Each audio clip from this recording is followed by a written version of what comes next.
Ndindi Nyoro, the MP for Kiharu, somehow he has consistently become a thorn in every MP's flesh, especially in this August House. Is it the 13th or the 14th? I'm not sure. But as a matter of fact, whispers from within Parliament say that he no longer has friends, except Babu Owino, of course. Ukiangalia kule Central, Ndindi amewekewa moto. Ukienda kule Nyanza, Babu amewekewa moto. But this is not because he's corrupt, or because he's reckless, or because he's loud. No, it is because with his every action, he exposes the theft in Parliament. Hapa mahali niko inaitwa St. Mary's School. Hapa ni Murang'a Kiharu constituency ama namna gani. But this latest one, his latest expose, is not only explosive, but experts have argued that it's going to end a lot of careers. Sai MP wetu wa Kisauni anaona vitu Ndindi Nyoro, Ndindi hiyo jina itanikata ulimi. Anafanya anadhani ni AI. To be specific, over 100 MPs are going to lose their jobs. And I can tell you in 2027, but for an act of God, they are sitting members of parliament, MCAs, women reps, senators, and governors who know it's a wrap. Let me tell you about it. If you love this kind of content, go ahead and like this video and subscribe. Now let's get to the video. All day schools in Kiharu, per term, 500. Good for him. Masomo bora. Very good. Sio ni poa. Kwa nini mabuga wengine hawafanyi hivyo? You see, all this started in a very innocent public address. That was in the late 2025. Ndindi Nyoro made a statement that stunned the whole country. He said that in Kiharu, secondary school students pay only 1,000 shillings per term. In this 1,000 per term, learners eat in school from Monday to Saturday. Okay.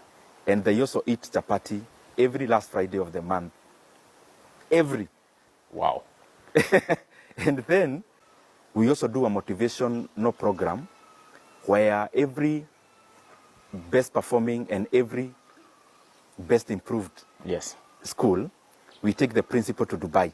Already, that was unheard of. But again, you can always count on Ndindi Nyoro to surprise you. Because on January 13th, 2026, was that yesterday? Yes, yesterday. Ndindi Nyoro went even further. He cut the fee in half. It was 1,000 shillings. Now it is 500 shillings. The school fees in Kiharu in the year 2026 in our day secondary schools per term it will be 500 shillings. Not per month, per term. And this 500 shillings will still get you same meals, same quality, same access. And the learners will take lunch in school from Monday to Saturday. Na sio githeri kila siku. Tuna mix kamchele na kagitheri kidogo wasisahau. And the last Friday of the month in Kiharu, wanafunzi wataendelea kukula chapati, tunyoroki ya maneno vile inafaa. For many parents across this country, people who pay 10,000 to 12,000 shillings in a day school, this was not just shocking, it was infuriating. Tumekupea miaka zaidi ya 20 kuwa kwa bunge, lakini wanafunzi wako wanalipa 7,000 kwenda juu secondary school. Je, Kihara mbuga wa Naivasha, si ujikakamua hata kidogo uonekane kuna kitu unaweza fanya. And that right there is when problems began. Because Ndindi Nyoro did not receive extra money. He did not use special funding. He did not invent a new revenue stream. He uses the same NGCDF fund that is allocated to every MP. So, Kenyans started asking a very dangerous question. This is the question. If Ndindi Nyoro can do this with his share, what are our MPs doing with our share? Watu wengine wanalipa school fees 500 na watoto wanakula kwa shule kuanzia Monday to Friday. Alafu sisi MP wetu hata tujue anaishingi wapi. Hata tujue anafanyanga nini. Kisauni tumekaukiwa kau. And suddenly, Parliament felt very exposed. Each member of Parliament here can afford through his NGCDF to build classrooms, plaster them, put windows, put roof, put tiles in the classroom, cabros in the... Mr. Speaker, which member of parliament can afford to do that here? He said that with normal NGCDF funds, you cannot achieve all this that Ndindi Nyoro is doing. With a mere resources of 100 million shillings, Mr. Speaker, none of the 349 members of this House, Mr. Speaker, can afford to do that. He said that Ndindi Nyoro somehow, because he was the chair for, the finance committee, that he had allocated himself billions of money to do these things. That can only be done by somebody who has access to bigger resources than any other member, Mr. Speaker. He was basically saying that Ndindi Nyoro was corrupt. That is the only way that he'd have done all the things that he'd done for Kiharu. But you see, here's the problem with that argument, because Ndindi Nyoro is no longer the chair of budget committee. Huyu Ndindi Nyoro mlikuwa mnasema ako kwa budget, sijua aliiba pesa akafanya maendeleo kwao. Si ni ukweli? Sasa mkachukua jamaa mwingine anaitwa Atandi. Atandi hata choo hajatengeneza huko. Na ako kwa pe. Today, he's just an ordinary MP. Yet, the schools in Kiharu are still functional. The subsidies for education are still existing. And the numbers still add up.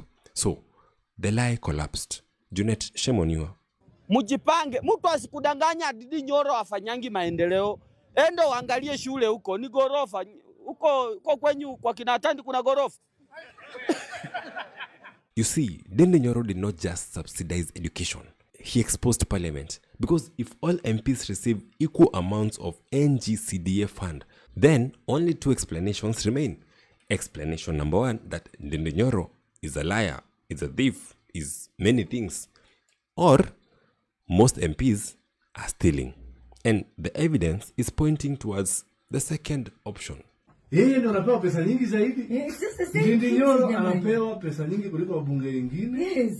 Ama yeye anachapa kazi na anaweka priorities sawa. Is question watu wanaulizana sana. Yeye Babu Owino pia kule Mbakasi wanafanya vizuri. They're doing a good job. They're doing tuomele tu kweli. Put politics aside. Mbunge wako anachanauka kama hao wawili. Je, mbunge wako anafanya kazi kama Ndindi Nyoro? This is why many MPs resent him. Not because he attacks them, but because his work forces comparison. I'm not even Kikuyu, but as of today, I would have voted for Ndindi Nyoro hands down any day, any time. What do you mean education, the secondary school kids in Kiharu are just going to be paying 500 Kenya shillings alone? And he's doing this after he was removed as budget chair of in Parliament. And you've not had the current chair for the budget committee doing the same amount of work this guy is doing. And this story of Ndindi Nyoro has actually brought us back to a conversation that we were having last week. The question that, why does Mount Kenya consistently show better service delivery? Back home, my member of parliament is Kareke Mbiuki. And in Kabete constituency, my member of parliament is Wamashukuru. When Wamashukuru was campaigning, he told people, by the time I'm done with my 5 years, I'll have tarmacked every single road in Kabete constituency. It's 2 years to go. Guys, the member of parliament for Kabete constituency has done a good job. On the schools, we have government primary schools that have school buses.